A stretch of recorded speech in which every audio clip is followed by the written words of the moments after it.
Hello and welcome to the Pillory.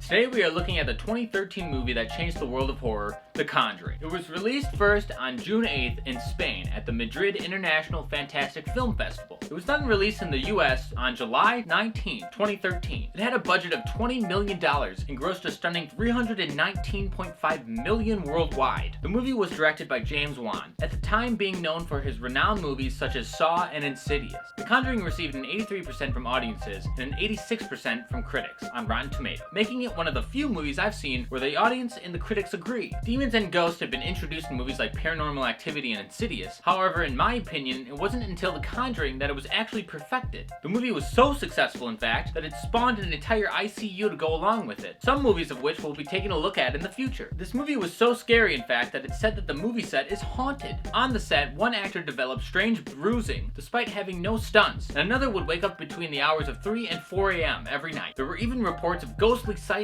as well as props moving or even going missing. Whether any of these reports have any explanation to them matters not, as it just increased hype for the movie. For those of you that are new to the Pillory, welcome. Here's what to expect. First, I'll go over the plot of the movie, making sure to point out 6 scenes that caught my eye, as well as scenes that made me want to die. At the end, I'll go over how I would rate the movie, giving an explanation as to why I thought it was something, or not even. Also, just to clarify, this is my personal opinion. I'm sure someone out there is more than willing to tell me I'm wrong, and that's okay. I've created this segment to let fellow movie lovers, such as myself, know how I thought the overall experience of the movie went, so as to create a discussion. Also, since I'll be going over the plot of the movie, I'm giving a spoiler alert. Can't do a movie review without reviewing the movie, so please watch the movie first, then come back and see how my review compares to yours. Well, then again, you can do whatever you want, except 3 backflips in a row. I bet you fucking can't do that. That's hard. Anyway, with the intro out of the way, it's time to bring forth the accused and slap the Conjuring into the Pillory. The movie starts with the classic Warner Brothers logo as we are assaulted by some spooky ass music. We are greeted by a doll where we learn about a haunting going on between this doll, Annabelle, and 3 people who let Annabelle into the apartment. They did this because the spirit inside Annabelle told them a little girl died here and she is now trapped in the other world. It is here we meet the main demon hunters, Ed and Lorraine Warren, the real life people that this movie was loosely based off of. Quick fun fact, the Warrens actually made an appearance at my father's college to talk about their adventures. Pretty cool, right? Anyway, the Warrens tell the young adults they're pretty fucking stupid and that by letting the doll into their lives, they're basically fucked. A flashback shows just how fucked these people really are as we watch the 2 adults come home from a night out. They find a letter waiting for them on the floor that reads, "Miss me?" Surprise! The doll is waiting for them in the hallway and it's just had a tantrum in the other room. This is why we can't have nice things, Annabelle. We leave you alone for 5 seconds and this is what you do? The women decide that enough is enough and they throw the doll into the trash. But just like my demons, you can't get rid of her that easy. That night, a loud banging is heard at their front door and they open it up to find nothing there.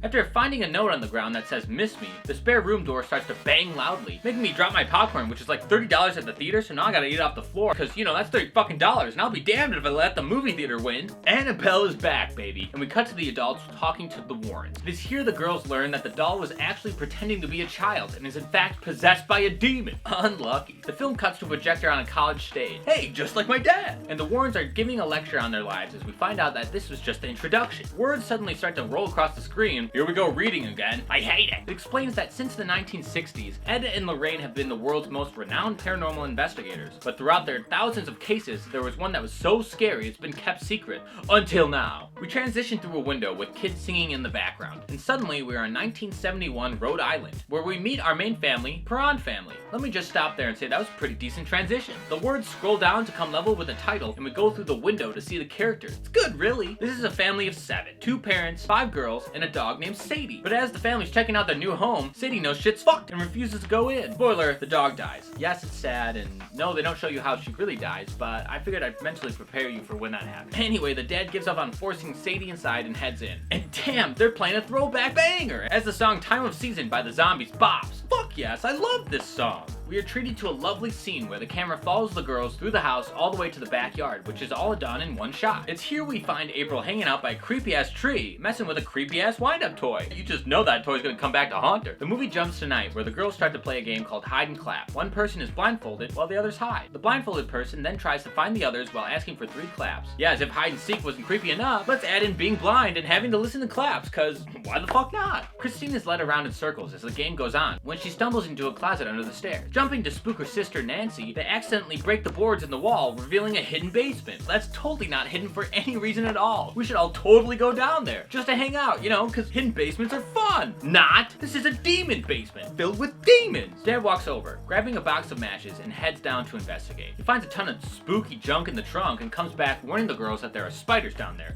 Demon spiders! Nah, I'm just playing, they're normal spiders. But definitely a missed opportunity. I've got some ideas, Warner Brothers. The parents decide to check the basement out in the morning as everyone finishes settling in. We cut to the parents' bedroom where we hear that Sadie is pissed it's not playtime, and we see that she's chained up outside. It's here I'm thinking, hello? The dog's obviously trying to tell you something. But the dad tells Sadie to shut the fuck up as the two talk about having a nice G-rated Christian night. We cut then to morning where the mom is alone in bed, and we see she has a new bruise.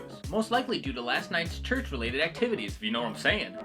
She gets up and walks through the hallway where the girls tell the mother that it's freezing, and Andrea's room had a rancid smell last night, but it disappeared. The mom tells her daughter to start using Charmin Ultra for a stanky ass, then heads down to try and find Roger. At the bottom of the stairs, she notices that their grandfather's clock has stopped at 3:07. Ignoring the obviously satanic shit, she continues to the basement where we finally see the amount of stuff down here. And I can't be the only one thinking, damn, this place looks kind of familiar. Hopefully there's no human skin book down there. The mom goes upstairs to make some coffee when the youngest daughter is looking around for Sadie. April goes outside and finds the dog dead? What the fuck? Talk about childhood trauma. Maybe if their adults weren't busy fucking. We hard cut to the Warrens' house where Ed is showing a reporter around their cursed item room. Ed explains that everything in the room is either haunted or cursed and is not to be touched. He goes on to explain that it's best to bear your emotions deep inside rather than deal with them. But the reporter doesn't give a shit about that and asks where Annabelle is. We pan over to the doll where she's a Condom. Wait.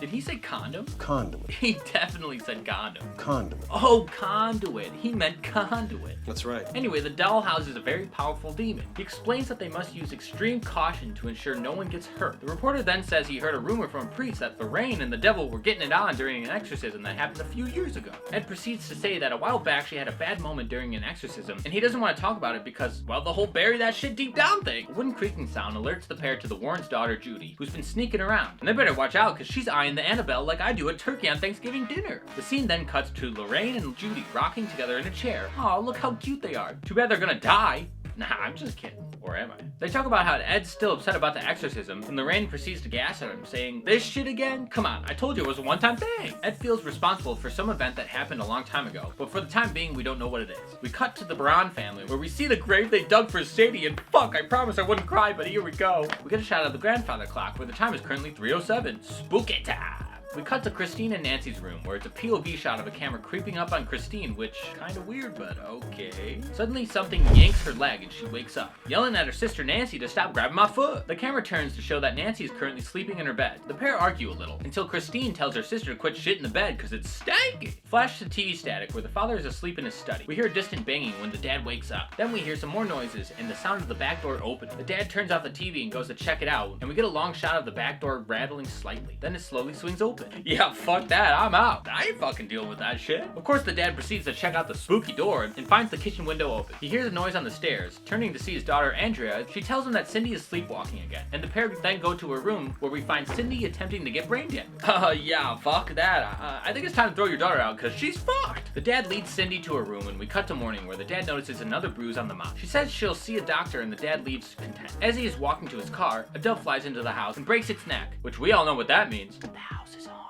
The mother sees her kids off to school and then goes upstairs to hear her youngest daughter, April, talking to an empty chair. The mom asks who she's talking to and she says her new friend Rory, but the only way to see Rory is by looking through a spinning child's toy that has a mirror. It's at this point I find myself surprised the mom didn't just punt the toy and call a fucking priest, but hey, what the fuck do I know? She proceeds to crank the toy and look for Rory, and then we watch as it spins and spins and spins. Boo! Got your ass. Boo, Mommy! Oh shit. Bruh, if my daughter did that to me, she'd be eating a knuckle sandwich to the face. Like, night night, bitch. They then proceed to play hide and clap, and oh boy, there's no way this could ever go wrong. The mom is it, and she begins to stumble around, asking for various claps that lead her to the last room at the end of the hall. It's the same room that Sydney was found banging her head against the wardrobe last night, cause of course it is. The wardrobe slowly swings open, and the mom is overjoyed because she thinks she's found her daughter. She asks for the third clap, and decrepit hands come out of the wardrobe and clap like those hands are gross. She wanders her way toward the wardrobe, and the best part is she mentions she can hear her breathing. Like, lady, April ain't gonna sound like a grandma on oxygen, alright? Use your brain. She takes her blindfold off because she can't find anyone in the wardrobe, and April calls her mom a beta cuck because she was in Christine and Nancy's room, and the mom's just sitting there like, what the fuck? And then we hard cut like nothing happened. Like, bro, this movie shows me the most horrendous shit and then says, I didn't do that, you're making that up. Getting fucking gaslit by a movie, man. It's now nighttime, and the dad is trying to get a new route, but he's saying he's gonna be gone for a week, which after everything we've seen already, I'd assume Carolyn would say something, but nope. She just says, okay, sweetie, have a nice trip. Like, she's stupid. We cut to Nancy and Christine's room, where Christine gets targeted again. And as usual, Christine's like, Nancy, you foot fetish having bitch, stop pulling my feet, I'm fucking sleeping. But this time, Christine's foot gets yanked again, almost yeeting her off the bed, and now she's scared. Like, who in their right mind thinks, oh, haha, it's just my sister Nancy pulling a prank, classic Nancy. Oh my god, she's such a trickster.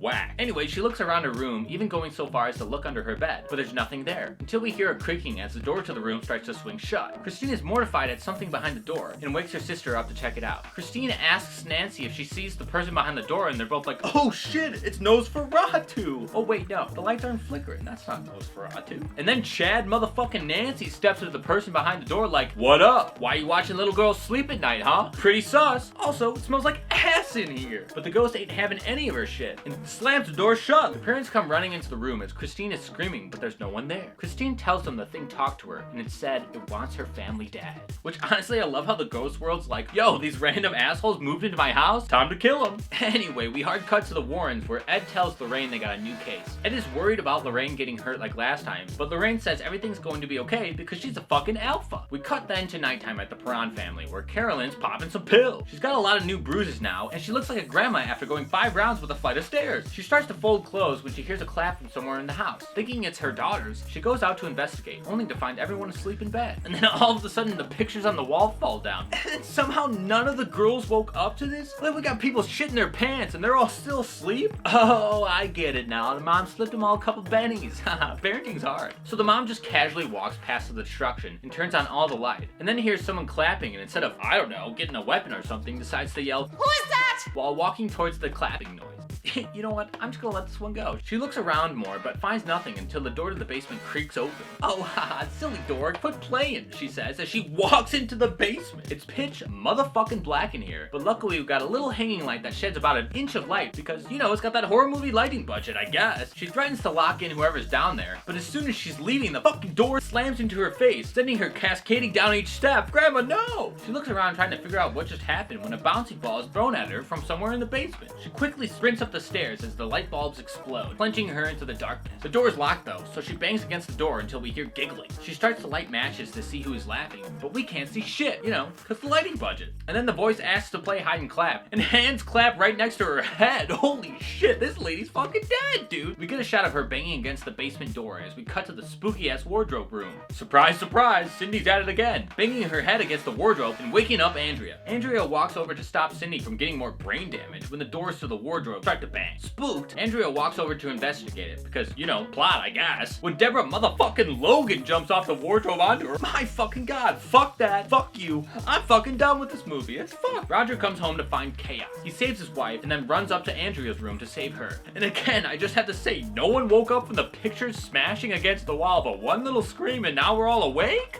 Somebody goddammit, tell me what's going on here! So we've cut again to the Warrens and they are at another college giving a lecture on possession. It seems this is where the notorious exorcism happened, where Lorraine saw some shit that stuck with her. They explain that there are 3 stages of demonic activity: infestation, oppression, and possession. In the crowd, we zoom into Carolyn, now realizing just how fucked she is. She approaches the Warrens about the ongoing events at her house, and they reluctantly agree to come see the play. They arrive to the whole family camping out in the living room as everyone is afraid to be alone now. The Warrens meet the family as they caught up to speed about everything going on in the house. You know, freezing temperatures, Nancy's franky ass farts, Cindy getting brain damage, and of course the demon basement. When they go to the cellar, Lorraine can hear all the screams of the innocent victims that died in the house. That, or it's schizophrenia, but I don't know, I'm not a professional doctor. They proceed to conduct interviews with the family to understand what is going on. Ed speaks with the parents as Lorraine is playing with the little girl again, and oh god, not the spinning toy again, god damn it. She spins the box, and this time we get to see Rory standing in the background looking at him like, sup girl, can I get your number? Lorraine steps into the backyard to get some fresh air by the pond when she stops under this spooky ass tree. It's here we hear the sound of a rope being tightly bound when we see a fucking lady hanging from the tree in the background. Hey yo, fuck that, Ed, get the car, we're out. Lorraine freaks out at the length of the toenails as the movie jumps to Ed and Lorraine telling the Perron family they're fucked. The house needs an exorcism as a dark spirit has connected itself to them. But just like my ex, they cannot leave as the entity will follow them wherever they go. Seriously, Savannah, stop calling me.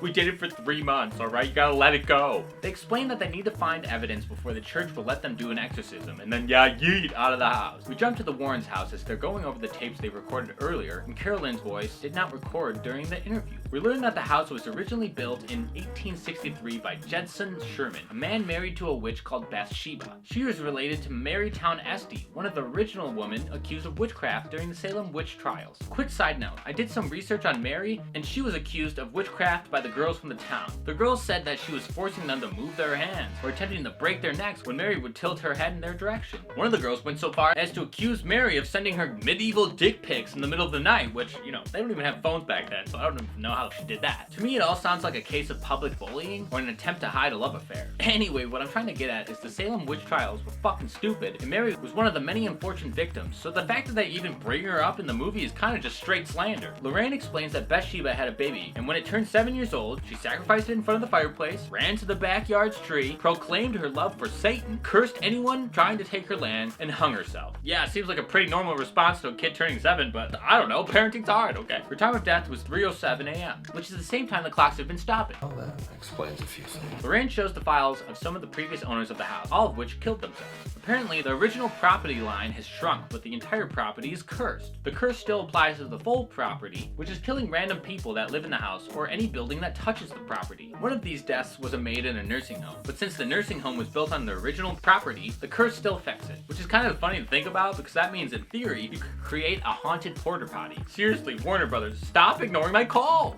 The tape recording the Warrens took earlier then begins to play by itself, except this time where Carolyn's voice should be, it's Bathsheba's new mixtape.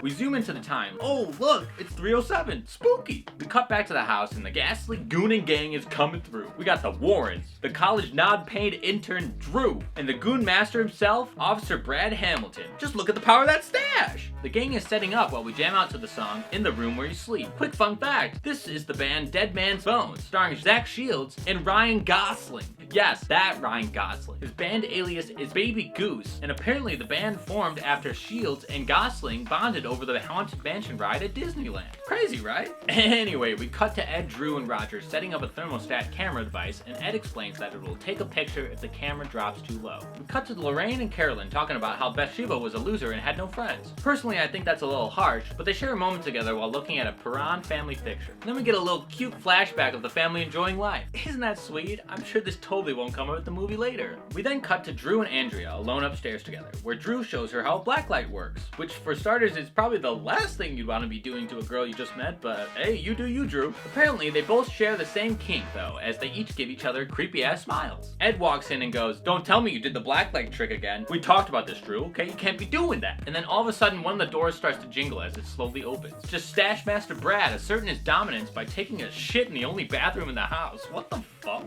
We flash then to Ed and Drew, where they are now listening to the mic they've set up in the house. Wait, you hear that? Is that Fetty Wap?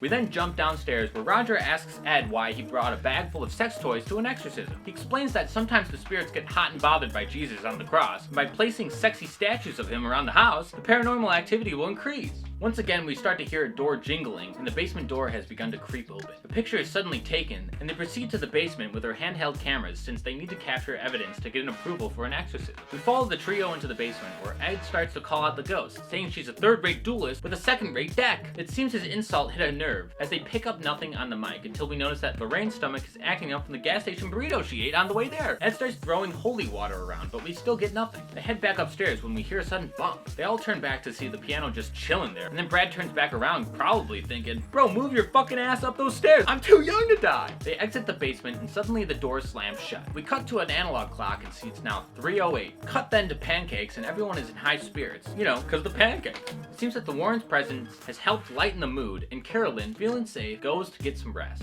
We cut to a cute scene of Ed and Lorraine being cute and shit outside, but then Ed steals a kiss and all of a sudden the winds of change pick up. Ed, what have I told you about coitus and horror movies? It never ends well. Things turn dark and it seems that Bathsheba's pissed that Ed isn't her man, which to be fair, it's heartthrob Patrick Wilson, so like, who wouldn't be? The wind is really picking up now when a sheet flies off the rack. It's Bathsheba floating her ass up into Carolyn's room. Just look at that creepy ass bitch.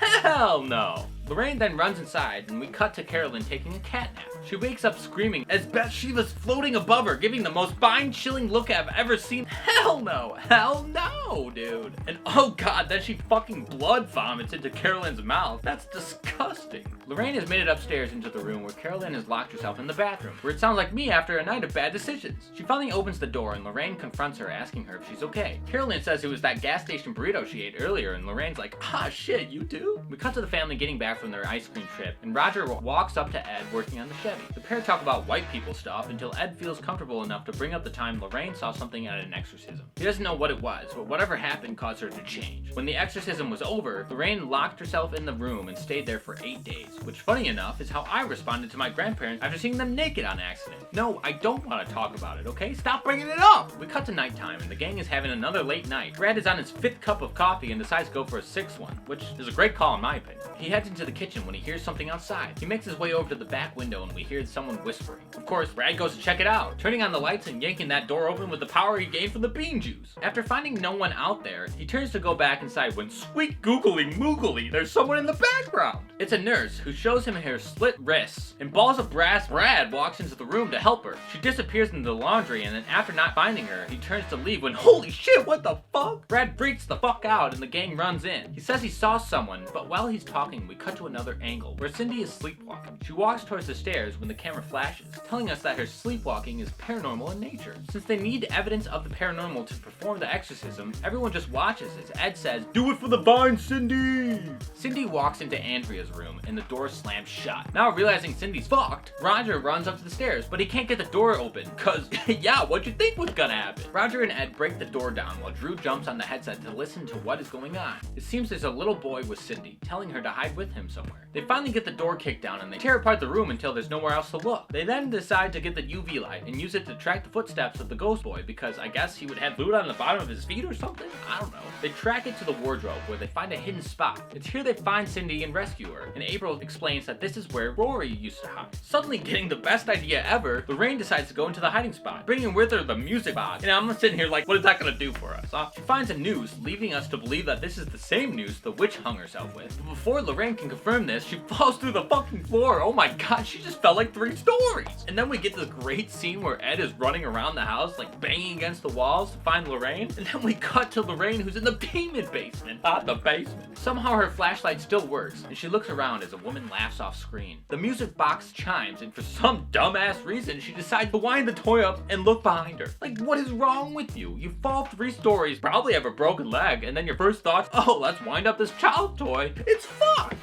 We hear a woman sobbing, repeating "she made me do it," as we see a woman holding a bloodied knife and the corpse of Rory in the wind-up toy's reflection. The toy stops, and slowly the woman turns her head towards us, causing me to turn the TV volume down because we all know what's coming. The woman pops up in front of Lorraine, saying she made me do it, and then she slowly turns towards the open basement. And like, again, Lorraine, what in the goddamn world do you think you're gonna accomplish here, okay? She pans the flashlight around and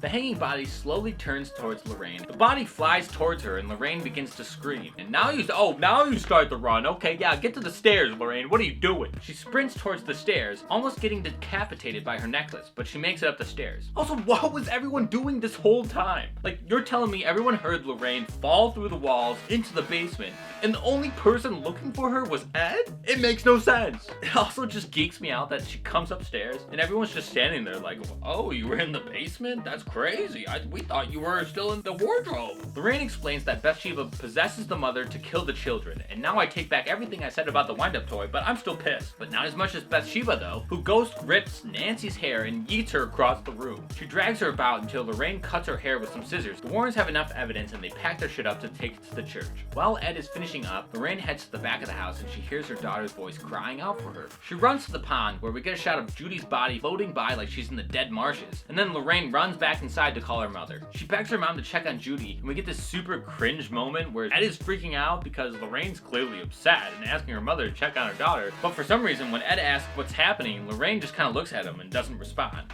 That's a red flag. Finally, Lorraine explains that she had a vision of Judy and is worried to death that something's going to happen. The Warrens leave and the Perron family head out to a motel for a couple of nights while they wait for the exorcism to be approved. We get a shot of Carolyn disassociating in the front seat, and well, we all remember the fucking vomit scene, so obviously that means the whole family's basically dead. We cut to the church where the Warrens have shown their findings to a priest, but the priest ain't buying that weak ass shit. He says, sorry brah, Jesus ain't about that demon shit. Know what I'm saying? We're then gifted a close-up of Cindy being led upstairs, which means we have solid evidence to charge Rory with kidnapping a minor. Somehow this causes the priest to come to his senses, saying, shit brother, we gotta catch that predator. We cut then to the Insidious store at the Warrens' house, where little Judy is taking an after-work nap. Suddenly, the necklace by her bed stand starts to shake. Real facts. Backstory to the necklace is that her and her mother made them. Kinda cute, right? Until you realize the necklace the mom had just got stolen by fucking Bathsheba, so now Judy's fucked. She gets hit with the ghost signature move, and she looks around the room for who grabbed her leg. But what we didn't know is that little Judy's got balls of steel. She gets out of her bed and checks the fucking hallway by herself.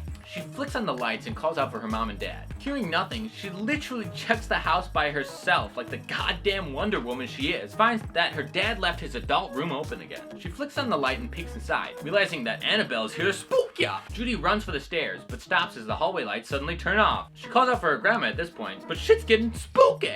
She runs in a foreground shot and finds a random room to hide in, slamming the door behind her. But Annabelle's been hit in the gym. She starts to bang on the wooden door, slamming against it loudly. The pounding stops, and Judy notices the lamplight go out. In the background, we notice a fucking spooky ass bitch brushing Annabelle's hair. And then Annabelle turns around and you just know Judy's fucked. Like she's screaming for Nana, and Nana's walking like she's 100. Like, Nana, please hurry up, okay? Judy's fucked if you don't hurry. Lorraine gets a premonition of her daughter and tells Ed that Judy's in trouble. They roll up to the house and Ed slams the door and snatches Judy right out of that chair toss. Judy lives another day, saying Annabelle was there. Ed goes into his room, but Annabelle's all locked up, giving him a cute little gaslighting smile. We jump back to the motel where the dad is coming back from picking up some milk. The three eldest girls explain that Carolyn is taking off with Christine and April, saying she smelled like straight ass. We cut to Carolyn driving down the road and she's got that I'm gonna murder these kids look. Phone rings in the Warrens' house and it's Roger, telling Ed that Carolyn took off with the kids. Lorraine explains again that Bathsheba possesses the mother to get to the daughter, and well, sounds like we should say goodbye to Christine and April because they're gonna get straight murdered. Roger drives off after Carolyn, and Ed and Lorraine jump in the car as well, getting escorted by Stashman Brad. When Ed and Lorraine arrive, everyone's already inside.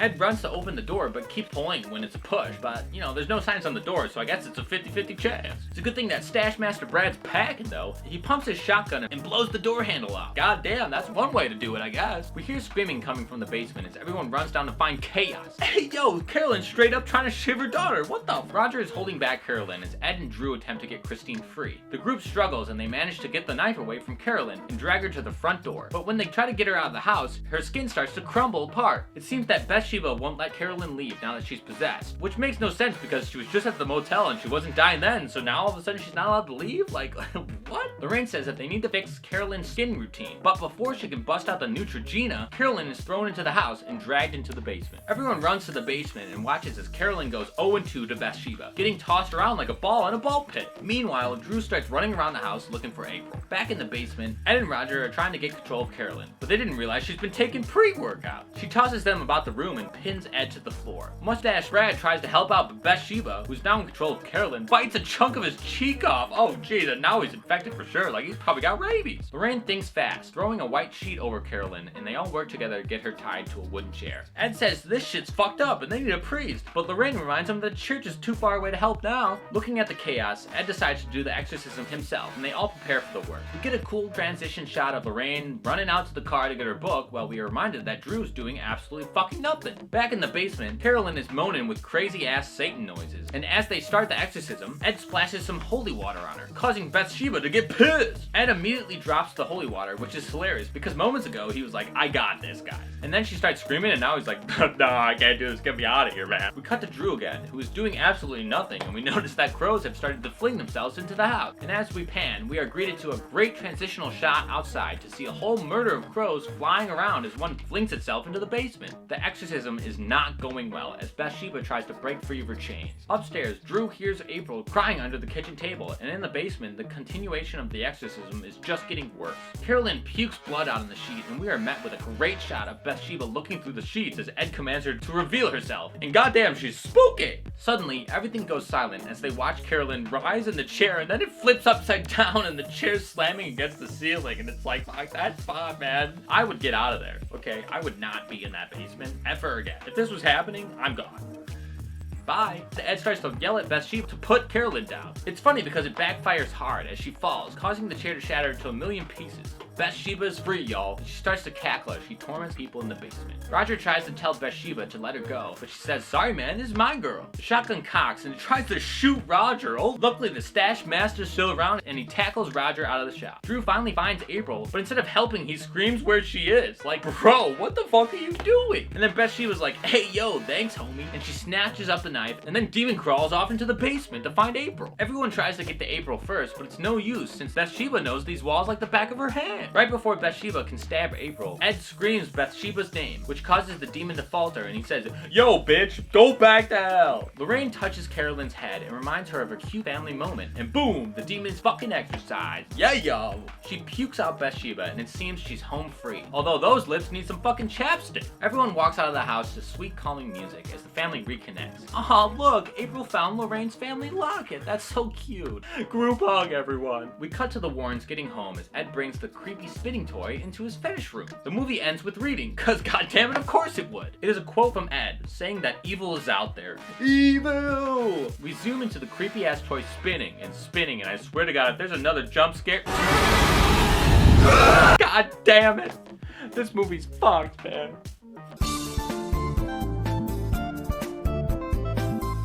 Overall, I'd give The Conjuring an 8.5 out of 10. There's a lot to talk about here, so buckle up. James does a great job at creating an atmosphere that's scary. He lingers on empty scenes to create tension, and then boom, jump scare. Now, a jump scare is often seen as a cheap way to scare someone, but in my opinion, I think if you set it up correctly and utilize the objects in the frame accordingly, the scare can really hit hard. Let's take the scene where Christine's getting yanked out of bed, for example. We saw her foot get yanked, so we know something's lurking. The camera pans around afterwards, but we see nothing in the room. Eventually, the camera follows Christine's POV, and she looks under the bed. And this is normally where we'd expect a jump scare, right? Because the cliche is that there's a monster under the bed. But James Wan's smart. He knows that. So he breaks the cliche, showing that there's nothing under the bed as well. Then he takes it a step further, showing Christine looking out into the darkness of the room. Still, we see nothing. However, Christine's face is a pure terror, which leads us further into doubt. And then eventually we know that the jump scare comes from the ghost being behind the door. But it's that level of thought that makes the scares in Conjuring actually scary. You never know when jump scares are coming, and it always leaves you on edge. And that honestly creates a great atmosphere, so I love that. Love that James Wan does that. So another reason I gave this movie an 8 out of 5 are the transitions and the interesting POV shots. James creates these unique transitions and shots that actually keep the movie feeling alive. He isn't just standing there with a camera filming. He's actually making the camera move around, acting as the character. It keeps the audience interested in what's going on, and it creates a unique perspective. Let's take the scene at the very beginning, for example. The title of the movie scrolls down to come in line with the window, and it's a POV shot of someone looking through the window watching the Perron family show up. Of course, there's violins playing in the background, adding to the tension. But this shot is supposed to be Bathsheba watching the family show up the first time. Of course, in the first watch, you don't know it's Bathsheba, but we still kind of get this shot of watching through a window at the family, and it makes you feel uneasy. Why are we watching them? Who's standing there? What's going to happen, right? So it kind of sets up some foreshadow. It's this foresight that makes the viewer actually stop and think. Then there's the scene of Judy sneaking around the cursed item room at the beginning. In this scene, we get a POV shot of Judy sneaking around watching her dad as he's talking to the reporter, looking at the Annabelle doll. And it's a great way to bring the audience to the level of the character. It's that level of POV shot that's kind of bringing life into the characters, and I just love that that's happening. And then there's a transition that sticks out the most to me. It's near the end. It's the transition of the bird crashing through the window into the basement. So the scene's locked onto a murder of crows flying around the house, and then it follows one as it flies through and smashes into the basement, sending us back into the chaos. We are well into the final act of the movie, and while we're taking a moment to see the chaos outside, it really is just a good way to transition, show you a whole house, hey, look what's happening, and then boom, right back into the action. And I love that he does it. It's a great transition. And again, there's a level of thought that goes into the shots and transitions that you normally wouldn't see, which is making the viewer think. So then there's the storytelling aspect of the film. Wan starts the movie out by showing us the terrifying powers that a demon has through Annabelle. And then he introduces our main characters, Ed and Lorraine Warren. By setting all this up right away, it gives us a great sense of what's to come. It also gives Wan the space to focus more on the scares without leaving the audience lost.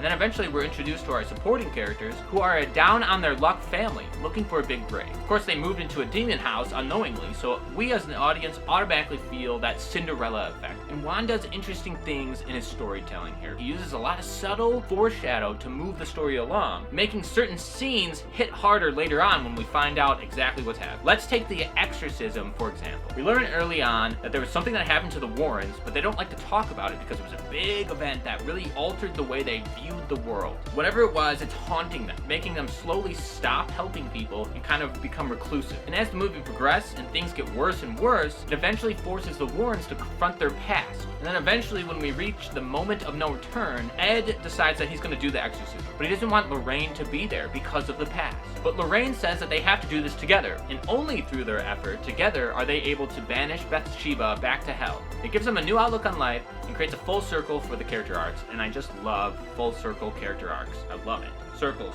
Circles, people. Okay, so I've said a lot of good things about this movie, so let's get into some things that I didn't like. The first thing I didn't enjoy was the amount of hard cuts in this movie. I mean, there are times when we're jumping to Drew, then we're jumping to the Warrens, then we're jumping to the Perron family, and then we're jumping to the goddamn milkman, right? I mean, it's like, why are we cutting this much? It just irritates me that Juan has these great transitional scenes, but then we're hard cutting sometimes. It's like, well, I don't understand. Why are we doing this? And I just hate hard cuts. I hate hard cuts. Okay? I don't like them. Stop doing it. Stop doing hard cuts in my movies, okay? Just transitions. Let's go. I'm one to talk, right? I cut all the fucking time in this video. Now, this won't make or break the film, of course. And there aren't any cuts in The Conjuring that can confuse the audience. But in my opinion, too many cuts can cause your audience to get bored or lose the immersion that you created. So, of course, the less you have, the better. Or, you know, you could just add some of those awesome transitions, James Wan. Let's go. All right, and then the second thing that annoys me about this film is, of course, the fact that sound breaks the laws of physics naturally. You already know where I'm going with this one, alright? It's the scene where the pictures are falling off the wall onto the staircase, okay? Again, I don't understand how everyone stays asleep after a sound this loud. I mean, sure, maybe one of the daughters is a heavy sleeper, but if you're gonna tell me that Andrea doesn't wake up to the sound of the pictures smashing against the ground, but then wakes up to her sister lightly tapping her head against the wardrobe, I'm gonna tell you you're fucked. I get that it's a fictitious movie, but this just takes me out of the immersion, especially during an intense scene. And it's a good jump scare, sure, but in my opinion, it only hurts the movie. Alright, and then the last thing that irritates me about this movie is Drew. Like, what does he do in this movie other than hit on Andrea? Yes, I'm still annoyed about the blacklight scene, alright? I'll admit that. But again, all Drew ever does is run around aimlessly and then almost gets one of the girls killed. And of course, he shits on the stash master Brad the whole movie, so obviously that doesn't fly with me. Nobody messes with Brad! Jokes aside, Juan spends too much time on this character, especially at the end of the movie. And for what? It just feels like a waste of time in the film. I mean, we could literally take Drew out of the movie altogether, and it would still be the same movie. Nothing would change. But hey, you know, that's just my opinion, I guess. I'm not trying to shit on Drew, it's just he felt like a useless character, I'll admit, okay? So all in all, the 2013 Conjuring movie was a fantastic horror film that raised the standards for horror movies to come. Compared to other movies at the time, like Paranormal Activity, Insidious, and The Last Exorcism, it's definitely several steps ahead. The way the atmosphere is held without is amazing, the scares are unique, there's unique shots and transitions within the movie, and all of that comes together to make this movie one of the best movies in the 2010s. Sure, it has some things I don't like, but the things that I like far outweigh the things I dislike. I cannot recommend this movie enough, seriously. If you have not watched this movie, first of all, shame on you for spoiling it, but also please watch it. It's a must-see. Plus, it'd be a lot cooler if you did. That's going to be it for this episode of The Pillory. Join me next time when we continue the series and look at the 2016 sequel, The Conjuring 2. Did you agree with me on my review? Did you think that I was completely off, and now you're fuming with hatred because I'm a big dum-dum that doesn't know the difference between a spoon and a fork? Let me know down in the comments below. Thanks everyone for watching, and remember, the love you make is equal to the love you take.